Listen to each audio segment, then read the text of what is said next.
हाँ, हेलो मेरे प्यारे बच्चों। डियर हिंदी में आप सभी का स्वागत है। मैं श्याम सुंदर सिंह। चलिए मेरे प्यारे बच्चों, आज मैं गुणाकर मूले द्वारा लिखित निबंध नागरी लिपि के बारे में प्रस्तुत करने जा रहा हूँ। ये हमारा जो निबंध है, यह निबंध भारतीय लिपियों की कहानी से ली गई है। ध्यान देना है, यह हमारा जो नागरी लिपि निबंध है वह भारतीय लिपियों की कहानी से ली गई है। चलिए, इसमें हमारे गुणाकर निबंध जो प्रस्तुत किए हैं वह निबंध लिपि जो आज भी भारतीय लिपि हमारे देवनागरी के नाम से प्रसिद्ध है, कैसे कैसे लिपियों में बढ़ोतरी आई, कौन कौन राज्य से, कौन कौन देश से, कौन कौन क्षेत्र से, कहाँ कहाँ पर अभिलेख साक्ष्य के रूप में मिले हैं, तो उसके बारे में ये प्रस्तुत कर रहे हैं। ये बहुत ही आगाध हमारे हिंदी साहित्य के क्षेत्र में विद्वान थे।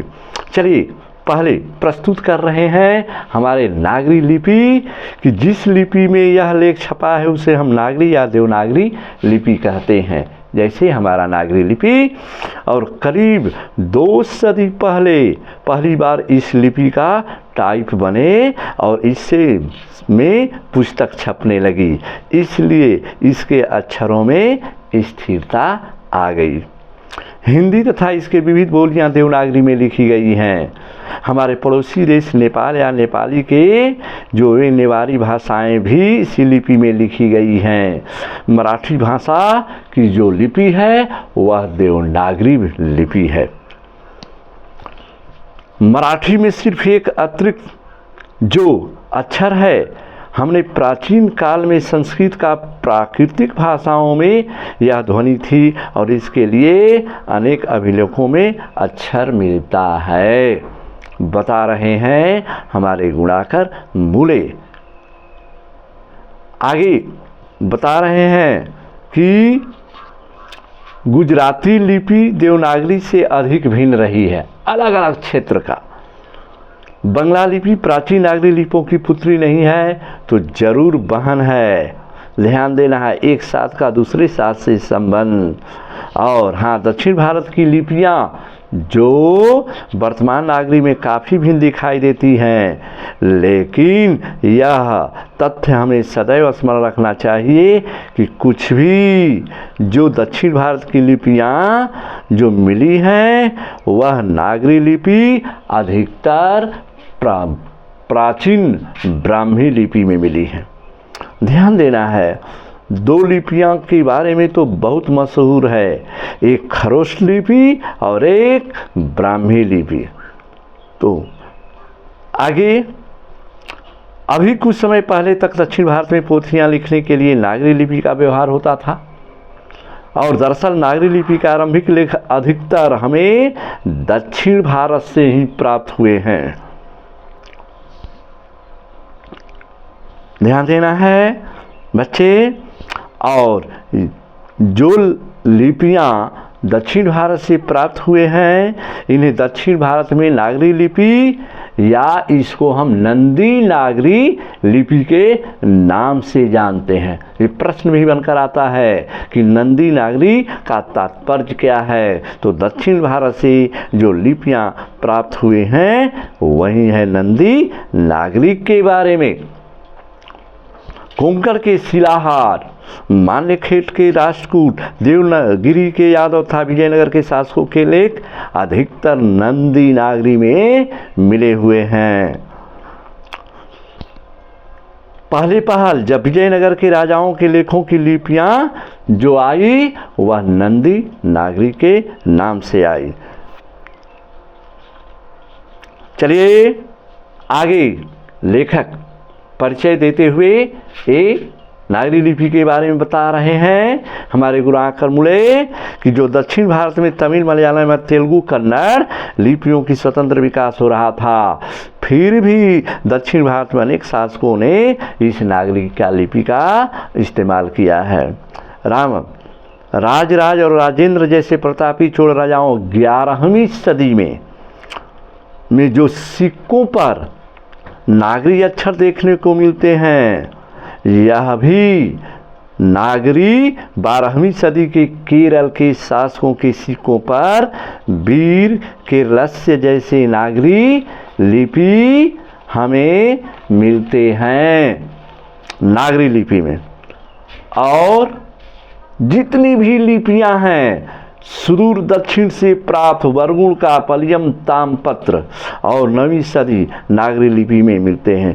श्रीलंका की पराक्रम बाहु, विजय बाहु 12वीं सदी के जो ये शासक थे, आदि शासकों के सिक्के भी नागरी लिपि में मिलते हैं। समय समय पर ध्यान देना है मेरे प्यारे बच्चे, समय समय पर जो राजाओं ने अपने लिए जो सिक्के खुदवाए, सिक्के किए, तो उस सिक्कों पर चिन्ह के लिए अपना जो अक्षर लिखे थे वो भी अक्षर हमें नागरी लिपि में मिले हैं।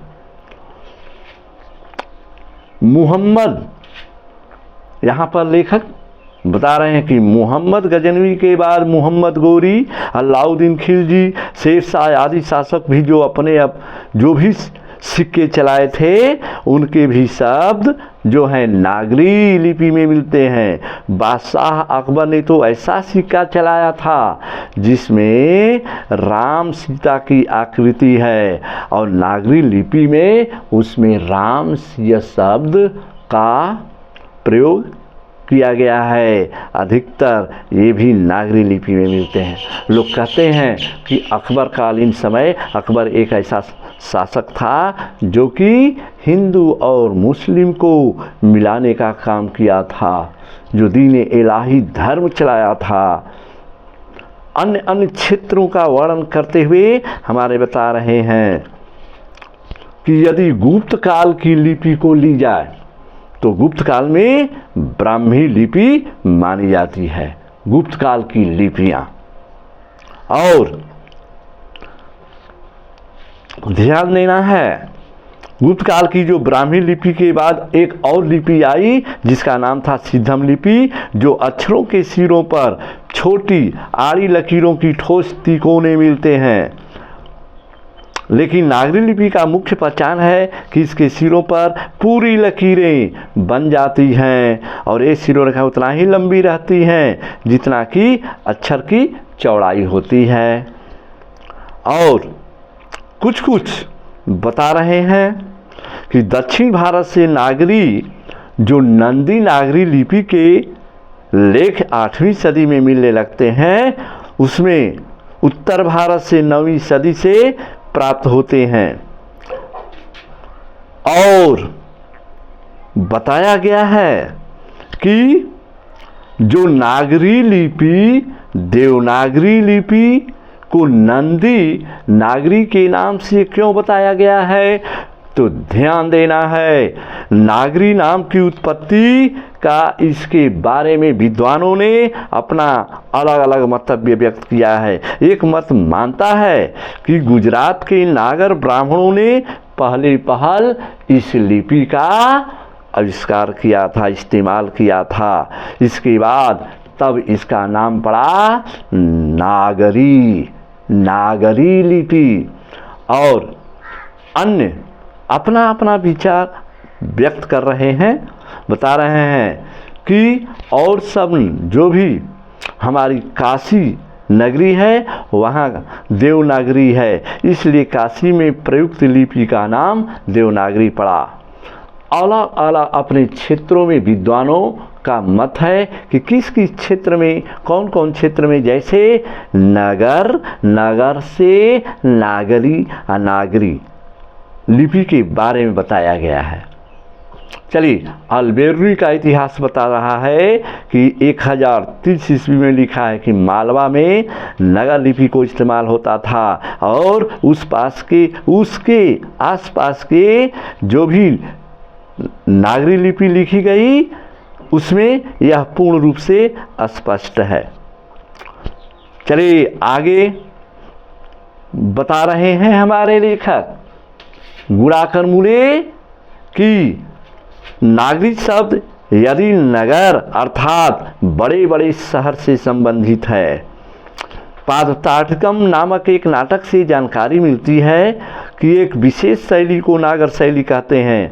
अगर नागर या नागरी शब्द उत्तर भारत के किसी नगर से संबंध रखता है तो यह नगर जानते हैं पटना शहर को माना जाता है, जो चंद्रगुप्त द्वितीय और विक्रमादित्य का व्यक्तिगत नाम था देव, और इसलिए पटना को देवनगर के नाम से जाना जाता है, जो कि देवनगर की लिपि होने के उत्तर भारत की प्रमुख लिपि को बाद में देवनागरी लिपि कहा गया। इसके बाद देश भर से जो भी नागरी लिपि के अभिलेख जो सारे मिले हैं, इस नागरी लिपि के उदय के साथ भारतीय संस्कृति का एक नया युग शुरुआत होता है। मेरे प्यारे बच्चों, समझना है, जैसे भारत इस्लाम के संपर्क में आता है और 13वीं सदी में इस्लामी शासकों का आरंभ शुरू होता है, उस समय भी जो भी हमारा समाज था तो नए संप्रदाय अस्तित्व में आते हैं। भारतीय समाज में बहुत से संप्रदायों का एक व्यापक नाम मिलता है, हिंदू समाज और हिंदू धर्म। तो नागरी लिपि के साथ अनेक प्रादेशिक भाषाएं भी जन्म ली। 8वीं-9वीं सदी से लेकर आरंभिक हिंदी का साहित्य मिलने लग जाता है। उसमें आदि कवि सरहपाद जो दोहा कोश के तिब्बत से हस्तलिपि में मिली है, जो 10वीं-11वीं सदी के रूप में ली गई है। आगे अनेक विद्वानों का मत है कि दक्षिण भारत में नागरी लिपि का प्राचीनतम लेख राष्ट्रकूट राजा दंतीदुर्ग का समागम दान पत्र 714 ईस्वी में है। ये राष्ट्रकूट शासक मूलतः कर्नाटक के रहने वाले थे और इनकी भाषाएं कन्नड़ थी, परंतु वे खानदेश विदर्भ में बस गए थे। दंतीदुर्ग के बाद उसका चाचा कृष्ण प्रथम राष्ट्रकूट की गद्दी पर बैठा और कुछ वहाँ पर शासन में एलोरा में अनुपम कैलाश मंदिर पहाड़ को काटकर बनाया गया था। कृष्ण के कुछ लेख भी मिले हैं। 9वीं सदी में ये प्रख्यात राष्ट्रकूट राजा हुए और इसी अमोघ वर्ष के शासन काल में ही जैन गणितज्ञ महावीराचार्य ने गणित सार संग्रह की रचना की थी, जो देवनागरी लिपि में आज भी मिलती है।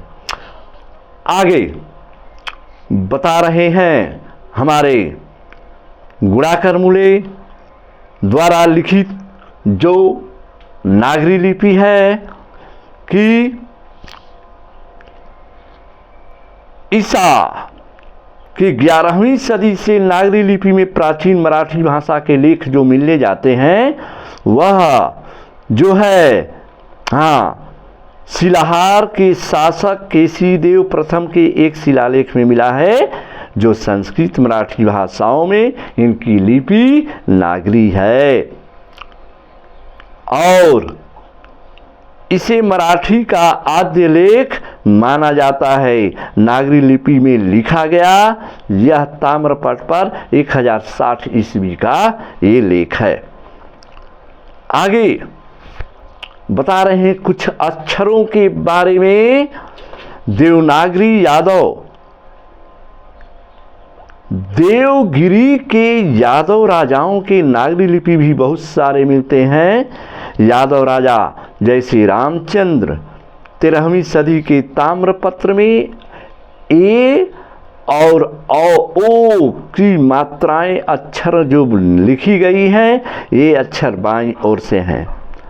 कल्याण के पश्चिमी चालुक्य नरस के लेख भी नागरी लिपि में मिलते हैं।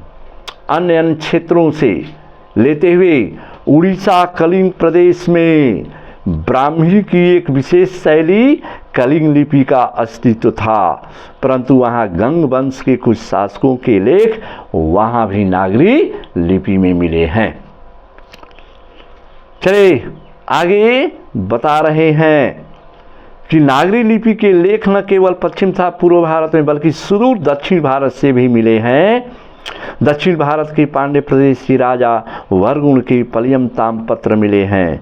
प्रथम ताम्रपत्र तमिल से शुरू होता है और इसके बाद दूसरी ओर से नागरी लिपि का लेख शुरू होता है। इसे लिपि को 9वीं सदी का लिपि कहा गया है।